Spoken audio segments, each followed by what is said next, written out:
In this video, we're going to take a look at some of the evidence we have of lamps and light sources from the Viking Age.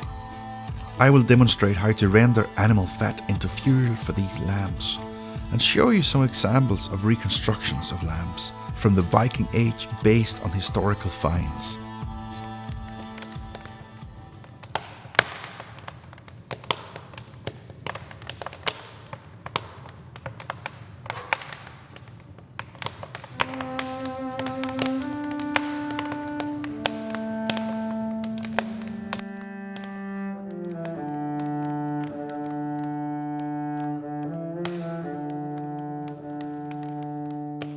In the harsh winters of the Viking Age, fire was not just a source of warmth, but a lifeline for survival.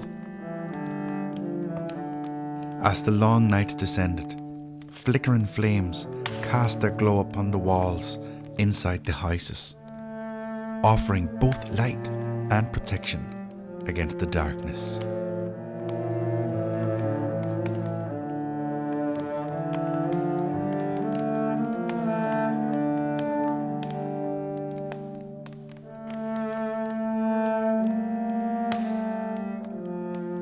Fat lamps crafted from clay or soapstone illuminated the interiors of the longhouses, their gentle radiance guiding weary travellers home and warding off the lurking darkness. In the depth of winter, when frost and snow ruled outside, the crackling of the fire was a comforting sound, a reminder of humanity's resilience in the face of nature's mercy.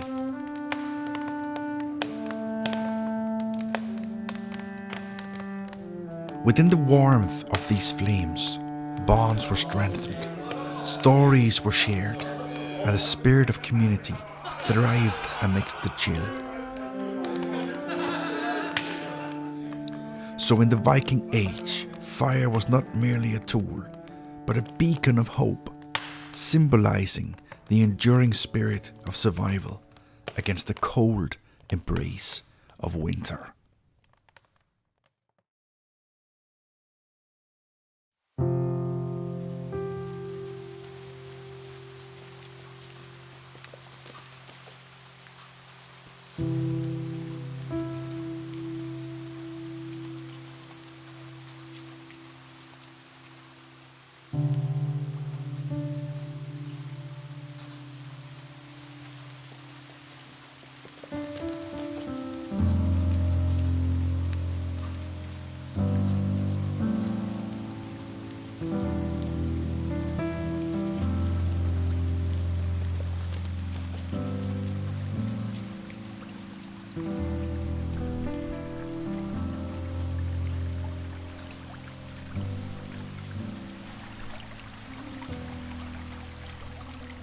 In the beginning of the video I spoke of icy frost and snow of winter time, but the truth is that a lot of the Nordic winter is also very wet and damp and bone-chilling cold with a humid air. But with the right tools and materials, it is indeed very possible to create a flame even in the most impossible conditions. And this skill has been essential down through history and still is to this day a great skill to master.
An open fire in the hearth of the home is the most obvious source of heat and a place to cook, but it also takes a lot of firewood to keep it burning bright and long, and even the brightest burning fire can't cast light on all the dark corners of the house.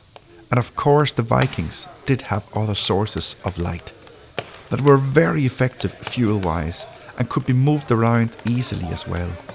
Now let's take a look at how we prepare these lamps for later use.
Many of these lamps are fueled by fat or lard. It could be any source of animal fat that is rendered. It could be leftovers from the cooking fish oil, pork belly. So any sort of grease and fat that you could spare would have been used in lamps. And of course, even fat is a valuable resource. So you really have to think, do I eat these calories or do I burn them for light? Lamps made from clay are known from many finds throughout the Viking Age. Birka and Lund in Sweden, Ribe in Denmark, and Hedeby in northern Germany. This here is a replica of a standard clay lamp that has a small bowl to hold the fuel and a small stand that might have also served as kind of like a handle to move the light where you needed it. We do have several finds of lamps made from soapstone, to quite elaborated ones, to something more like this, very simple. Fragments of beeswax candles are found from the Viking Age. One example is from Jelling in Denmark. And we do have finds of wooden plates that suggest that they could have been used as a small stand for the candles. We have absolutely no proof of beekeeping in the Viking Age, so a candle like this made from beeswax would have been a very luxurious way to light your house. There are no archaeological evidence to suggest any type of lantern from the Viking Age, but the rawhide lantern has become very popular in Viking reenactment. Maybe because most people live outdoors and in tents or under tarps where wind will blow out the small flames of the fat lamps. Here the lantern provides a protected flame, and for some people this feels a little safer, but in spite of its practical use and its great design, there are no reason to think that the Vikings used this type of lamp.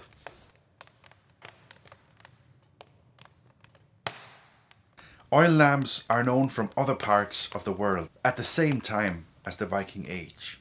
And of course it is a possibility that the Vikings could have had access to oil lamps and even the oil to fuel them. But again, this is highly speculative. Among the many stunning artifacts found at the Oseberg ship burial, this iron lamp was found. This replica was gifted to me by a good friend who crafted it himself.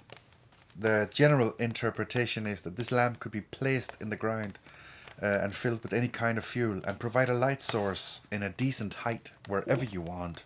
This is of course speculation, because we don't know how this was used or if it was even a lamp. But this type of lamp serves very well as a light source in the Viking camps around the festivals during summer. The big bowl provides a very long burn time, and with the right type of wick also a fairly bright burning flame, or even several flames with more wicks placed around the bowl.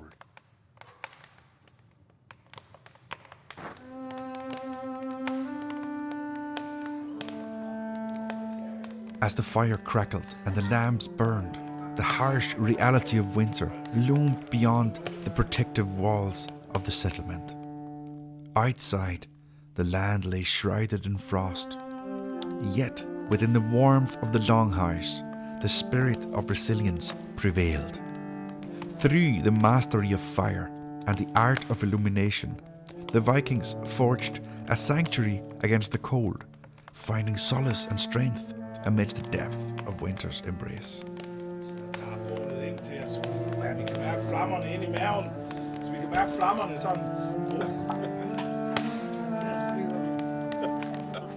And as the flames continued to flicker and the lamps burned brightly, the enduring legacy of fire in the Viking Age remained a testament to humanity's ability to conquer adversity and thrive in even the most harsh environment.